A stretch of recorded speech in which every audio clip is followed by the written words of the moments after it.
From Faithful Word Media, this is Healthcare Musings. I'm Dr. Hesham Hasabala. Hey everybody, Hesham Hasabala here. Thanks for joining us on Healthcare Musings. I'm so happy to have Austan Lundeen. He is the social media expert and guru extraordinaire for Sound Physicians. Full disclosure, that's my employer as well. He and I have worked together with things in Sound Physicians. He knows marketing in and out, and he's in one of the most premier, shameless plug, one of the most premier physician groups in the whole country and clinical groups in the whole country.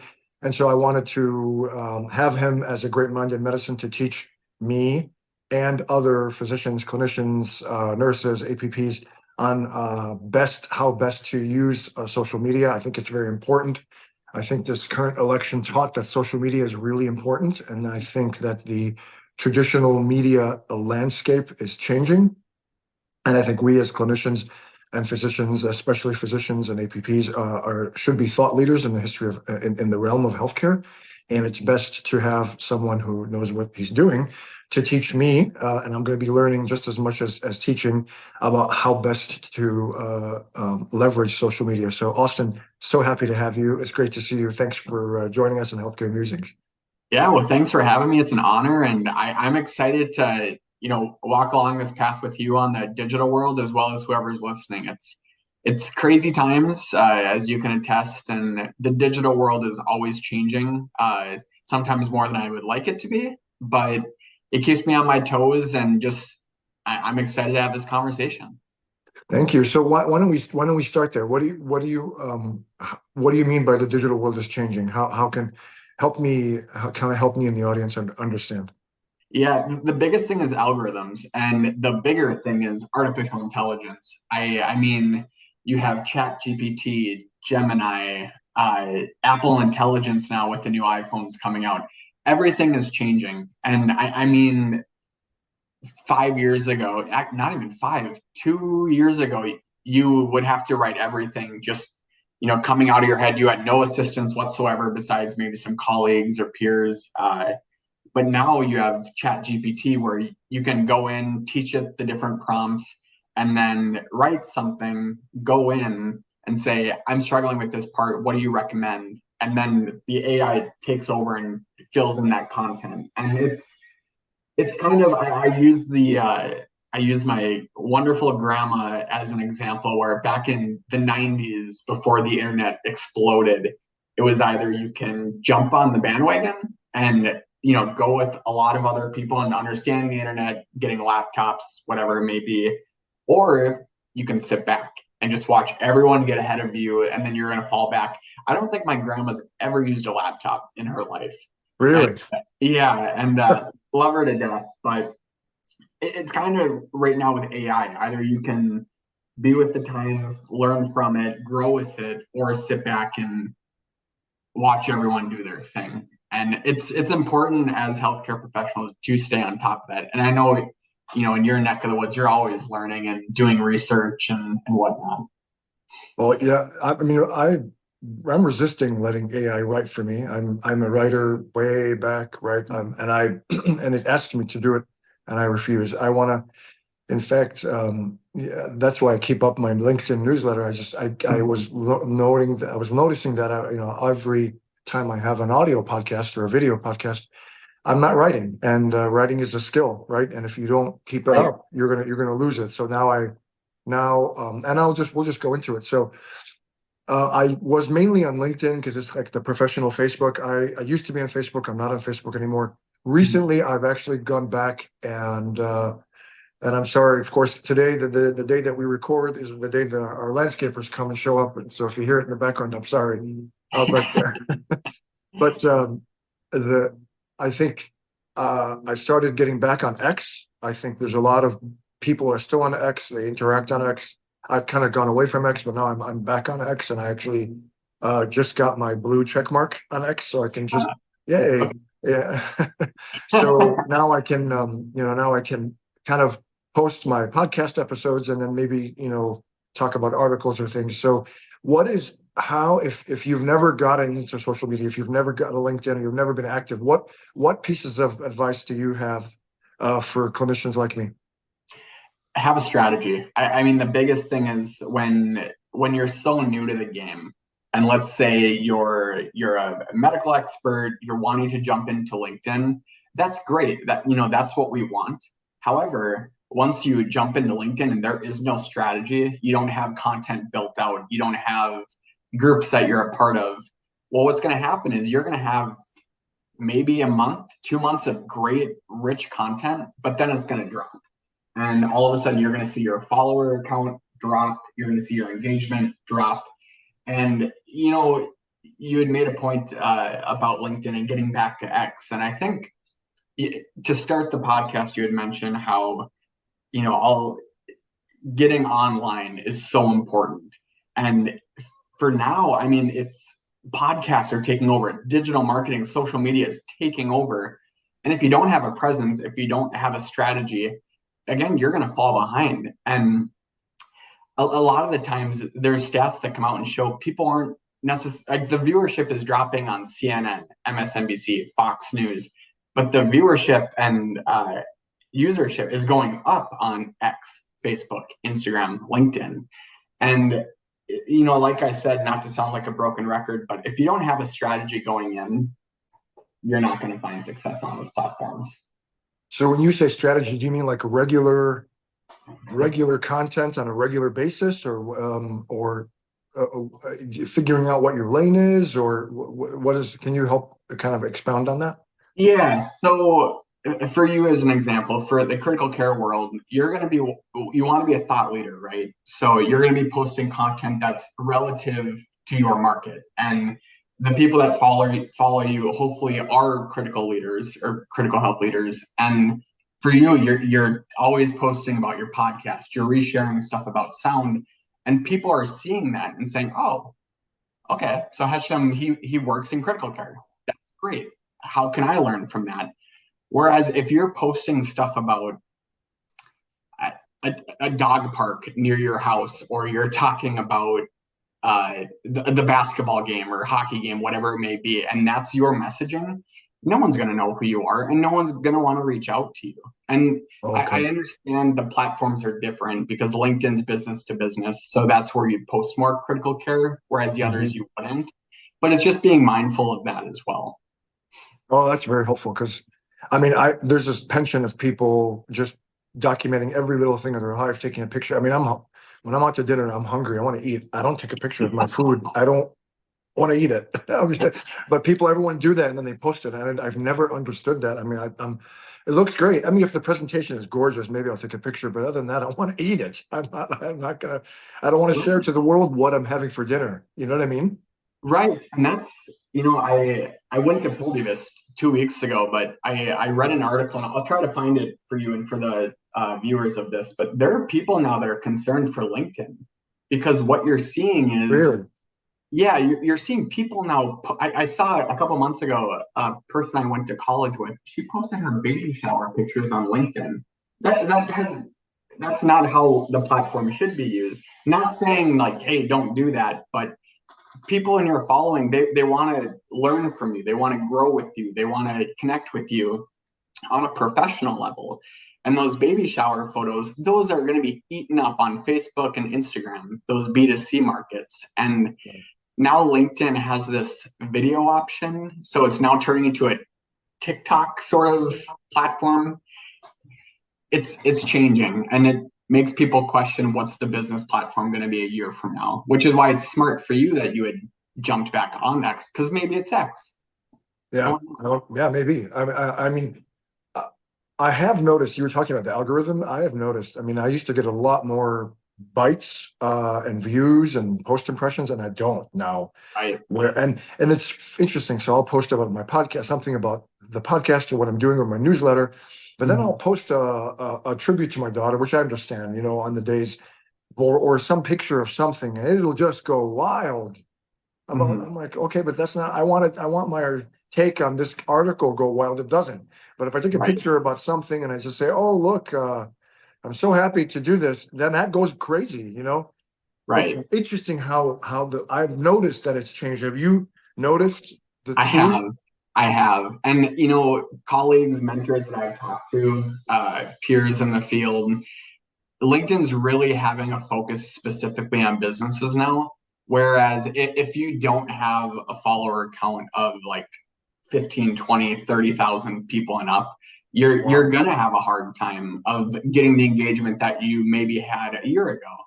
Really? And it's, well, first off, I recently heard about your daughter, so I'm sorry for that. And you're a heck of a guy, and I've learned so much from You're so you. nice.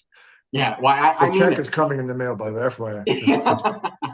Perfect. Leave it blank. No, just kidding. But no, it's you. It's so nice to have you because you genuinely care about asking the questions, right? So you're noticing that, oh, this post isn't getting a lot, but this tribute post is getting a lot, which is awesome, as it should. And maybe that's where we have the conversation of putting them together. Yeah. So making pieces maybe more touching, personal, but tying it into the professional part as well.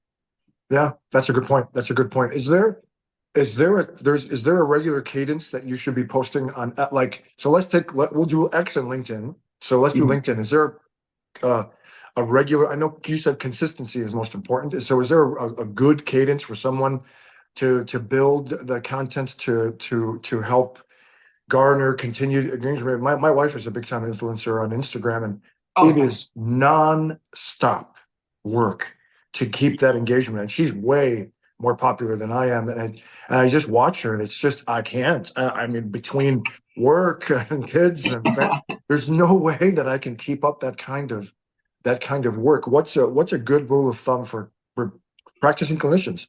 Right. I think, your team and everyone that's a medical expert is so incredibly busy in the hospital and even outside the hospital. The research, the books that you're reading, I would say I've always been an advocate for the 3-4-3, as I call it. So 3 posts this week, 4 posts next week. I think if you're posting at least 2 posts a week, that's going to tell the algorithm that, oh, okay, Hashem is posting weekly on a regular basis. It looks like he's doing 2 times a week, 3 times a week.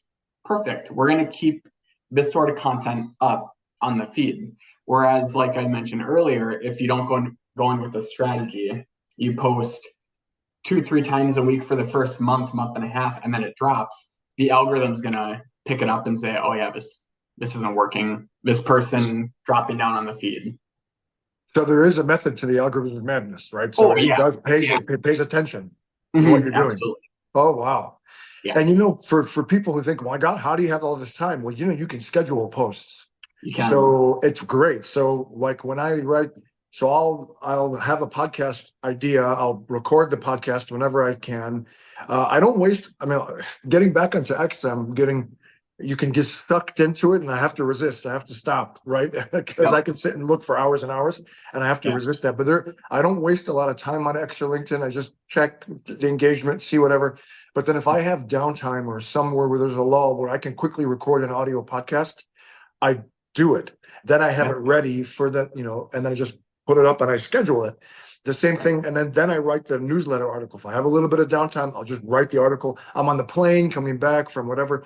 With the blog post, my latest blog for sound, I was on the plane and I just wrote it on my phone, right? I didn't watch a movie. I wrote it on the phone. So you know what I mean? So there's a lot of time where if you leverage it, that you can get stuff done, get it down, get there, then you can edit it. Again, advice, consistency. The algorithm you're saying pays attention to how often you're posting, and so using, like I said, I will schedule posts and using those kind of tools, right? Right. Well, and yeah, you're so proactive with it, which is how it should be. Because why would you want to be up at 2-3 in the morning, tossing and turning, thinking, I have to get something up today. I have to get something up this week. So yeah, if you're able to use, to your point, the scheduling tool on LinkedIn, there's Sprout Social. That's a tool that I've used in the past. But you're using these different tools to schedule stuff out. It's going to save you so much time, so much time. So and then for X, so the X, do you have to be posting more often on X, or is it the same kind of thing? I know they have like TweetDeck, or it used to be called. I don't know what it is now. Yeah, I can't think of it right now, but it's something like TweetDeck. I'm sure they rebranded it just because it's not Twitter anymore. Right, But right. I think the biggest thing for X is that you're seeing CNN, MSNBC talking about what they call legacy media. So a lot of people now are shifting towards what you do, podcasts. They're shifting towards X, Instagram. That's their news sources, and that's where they're learning. And I think for X, it's a little different where uh, it's become so easy for the user to like something, to comment on something, to repost something. I think for X, it doesn't matter necessarily, Okay. but and again, it's so nice because you can follow Dr. John and Jane Doe on the East Coast, and if they're posting stuff, when you take what they're posting, that technically the algorithm will read as, oh, okay, Hashem did a post today, only because all you did was reshare. So Oh, it's a okay. lot easier for them. And I think LinkedIn, they've done a good job as well to get into that mindset where when sound does a so at the time of this recording, it's Veterans Day. Thank you all the veterans out there. But once we do a post, all I have to do is just like it from my personal account, and it's going to show up on the feed. And all of a Right. sudden, the algorithm is going to change for the sound post, and that's the same thing with X. Okay. Yeah. She's just trying to get, and it's the same kind of thing. Be consistent in your posting. Right. Is writing articles or is writing dead, or there are people that still read? Is that correct?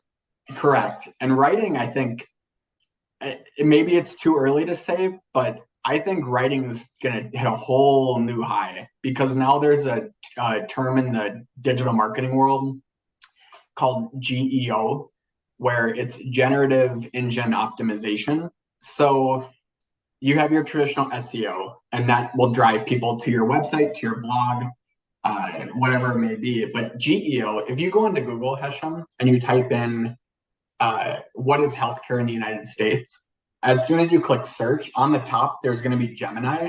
Yeah. And Yeah. The AI AI summary. gives you, Right. yeah. And that's what marketers now are starting to adapt to. And we're starting to have to play into that and optimize everything. And for blogs, it is a perfect way for people writing blogs to add DATs or data points, external links out to CMS, Medicare.gov, because the AI is going to pick up on those pieces. So not Mm. only is the blog and article getting SEO, but now it's getting GEO, which could potentially, what should, skyrocket your viewership on the blogs. Interesting. Interesting. So I had just I'm again I'm learning from you as much as I'm teaching as helping to teach others. So I had a Substack that's where I got the podcast, and then I moved my podcast to Podbean because I was having issues with podcasts. But is it a problem if I take the written newsletter that I originate on LinkedIn? I have my domain points to the LinkedIn newsletter. If I put it on the Substack, is that a problem, or No, it's just more ways to get it out there? right. You nailed it. More ways to get it out there. You want to, So it doesn't wherever. matter that it's originally on LinkedIn, and I can put it's mine. I mean, it's my Right. newsletter. Yep. I can put it on my Substack as well. Correct? Correct. Yep. The biggest thing for you is you want people to read your blog. You want people to ask questions. You want people to interact with it, reshare it on LinkedIn, whatever it may be. At the end of the day, the biggest thing for you is the views. How Right. many views are you getting on that blog? Are people getting stuff away from it? So you're doing it right. Okay. I mean, again, I don't get a lot of impressions, and it's really hard to not feel dejected when you put Right. something up there and you get like 50 impressions. I'm like, what? Right. And is there a time of day that's better than others, or do you vary it? Should you do it in the morning, sometimes in the afternoon? What Yeah. does it? What's your advice here? So I'm lucky enough to use a social media management tool where it'll give me optimal times. And Okay. so I'll post. So today with the veterans post, I created the post with the help of Brian and Jen. Thank you both.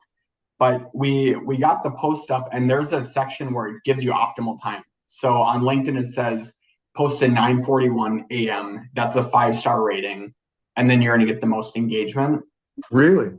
Yeah. So Is that for everybody? Because I don't think, or maybe I've never paid attention to it. I've never noticed that. Is there?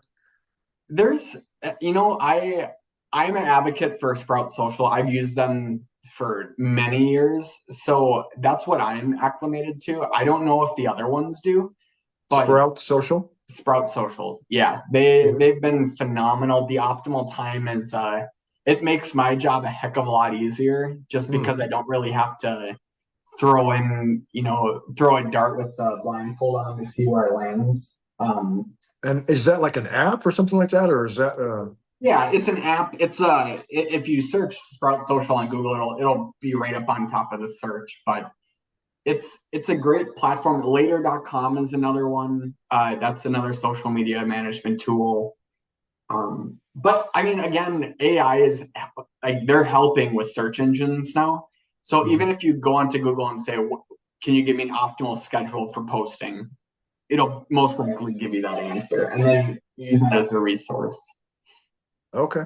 Okay. Cool. All right. That's true. You can get Google and figure it out. Yeah. And is it important for physician? Is this a good way? Is this a good, for me it is. I love it. It's a great outlet for me. But do you think this is a good way for clinicians to mitigate, help with burnout? That gives you purpose of what you're doing? And for me it is. I mean, like the pandemic was very difficult, and it helped me to write a lot about what happened to me and what I was seeing and what I was going through, and it was very cathartic for me. Same thing with the loss of my daughter. But do you think? I mean, is this a good thing that clinicians should do if there's something they want to do other than biking, golfing? Is this something that you recommend this to be something that physicians, APPs should do? Oh, absolutely. I think, the biggest platform for them, thought leadership is LinkedIn. And if they are sitting at home and maybe have a glass of red wine or something, and maybe they don't want to read a new medical journal, going on LinkedIn, seeing what your peers are up to. Maybe there's a physician in Boston, Massachusetts, and she's sitting at home, legs up, not a care in the world, jumps on LinkedIn. Her mentor in Rhode Island has a new blog that's up, and she wants to read that. It's so easy. All you do is just grab your phone, slide up and down, click on whatever. I think it's a great tool. And again, you saw a big spike in viewers or in users for the social platforms once the pandemic hit because no one was able to go do anything. That's right. So you were ahead of it, but I think for those listening, get on there. But don't think of it as a full-time job. Do a 1 post a week, 2 posts a week. Just be consistent. Don't overwhelm yourself thinking I have to get something up every day because you don't have to. You don't have to, but at least it's 3 to 4 times a week.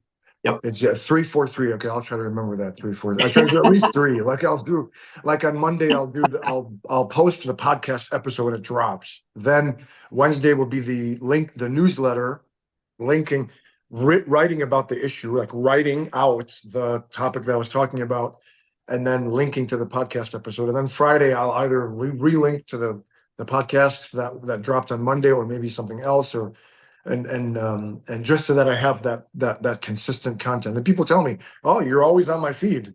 You are always on my feed," and I'm like, "Oh, okay." That's good. That's what you want. And it's not just you though. I mean, there are so many people that are posting really good stuff, but the engagement is down. And I was actually going to recommend that if you aren't, to start reposting your podcast as a post, and you are, which is great. But it's that point of going back a little bit ago when you brought up your tribute to your daughter. That post exploded. Like I remember reading it and actually tearing up because I didn't know. But there's so much emotion. There's so much personality. It's you. It's your story, right? It's heartbreaking, and I think for those listening, whatever you're posting, it's okay to have an emotion behind what you're talking about. So utilize the emotion, like take advantage of the emotion, put it into your post, use hashtags for when you drop this podcast, tag me in the podcast because the algorithm will pick on that. And then I'll be able to get notified and then reshare it to my follower group. And it's a trickle effect, right? Yeah. So there's a lot of ways you can really take advantage of it, which you are staying on top of. It's just now how to break the engagement barrier that we're seeing. But Yeah, I mean, it's very frustrating. I would notice, consistently getting hundreds and hundreds of impressions, and now sometimes it's not even, I don't even break 100. And it's okay, it's very hard not to take it personally. Should I take it personally? The lack of engagement, or you put something out there and it's at 11 o'clock in the morning and it gets 50 impressions. Don't take that personally, right? Yeah, don't take it personally. I have a mentor, an old professor back in Minnesota, and he always told us that, if you're on LinkedIn and you're getting 20 impressions, 20 things of engagement, it's going to bum me out, absolutely. But as soon as you're sitting on the couch and you're typing away your message, it's like, oh, okay, this is great. But then you hesitate and you don't click it to send, that's going to be the post that explodes and changes everything. So it's hard to say, you're not going to take it personally, but really don't, because you're going to have that post that is going to explode, and then the algorithm, all that stuff's going to change. So just keep posting. Don't let it get you down. Use it as motivation. Yeah. Yeah. Okay. If you so it's from nothing, from nowhere, so just start get an account on LinkedIn, put your bio of who you are, and then again, like you said, figure out what you want to do, and stick to that, right? Yep, correct. And stick to that, and don't waver from your, like, because there's a lot of things that I could want to, there's things I want to comment on, but I'm trying to stay in my lane. My lane is medical, right? My lane is medical, and that's it. And just to make a video podcast is easy. I mean, obviously there are sophisticated studios with cameras, but Zoom works just as great, and you can edit it on your smartphone, and the equipment you get is not that expensive, and you can and edit it on iMovie, right? And create an intro and and then just put it out there, and then just stay consistent, and I guess that'll go a long way. And again, it's a lot of fun, and utilize those scheduling options, so that, like I said, I have my newsletter already scheduled for Wednesday. So now I'm done. Now my second post of the week is finished. I don't have to worry about it. I can just see what happens if there's zero engagement, is there not engagement. And X would you think posting regularly on X is the same kind of thing? Yeah. 2 or 3 times a week or whatever, like that? Absolutely. Not necessarily, because I can't do it 10 times a day. I can't. That's just You're a little busy. A little bit. I have, and you don't want to, and it's easy to get sucked in. And so I have to remember, now that I'm back on X is so easy to get sucked in, even more than LinkedIn. Just remember to step away and be kind of purposeful with the things that you do, so you don't waste a ton of time. Right. And the other thing I wanted to throw out too is reach out to your close group when you post something on LinkedIn. I'm lucky. My wife is in marketing. My whole family back in Minnesota. My dad's owned a marketing business for 52 years now. Really? Yeah. That's awesome. Really? Yeah. So I grew up in marketing, and it's nice because whenever I do a post, I mean, I don't know if they like it, but I'll go into the group chat and say, hey, here's a link, just drop something. And then it explodes. And so use the people around you as resources. It's, even if it's a simple LinkedIn message, say, hey, I thought you'd be interested in this podcast. Feel free to take a listen and share it with your colleagues. Maybe they do it, maybe they don't, but you're at least getting out there to try it. Yeah, I have a colleague that does that. He'll post something on X, and then will DM me and say, hey, likes, and would appreciate it. So that's okay to do. Oh yeah. I do it. I do it a lot. So it's normal. Okay. I will do that as soon as we get off the I think on LinkedIn he does, but maybe on X, he's done it. He sent me a number of times. Likes and shares would be, likes and shares would be appreciated. I'll do the same thing. Yeah, absolutely. That's awesome. Well, Austan Lundeen, it's great to have you. I really appreciate you taking the time and sharing literally marketing is in this guy's blood. So like literally, that's very helpful. And I look forward to seeing you on LinkedIn and on X and then look forward to seeing you in person soon. Take care, Yeah, man. absolutely. Thank you for everything. Sound is beyond lucky to have you. And you're an amazing leader for us. And I can't wait to continue to grow our relationship. And we're gonna keep doing this. So I appreciate that. I love it. I love it. Thanks, man, so much. Thanks so much. Take care. Yep, you too. Thank you for watching. Sign up at healthcaremusings.com to get every episode delivered directly to your email. And please don't forget to leave a 5-star review. Thank you so much.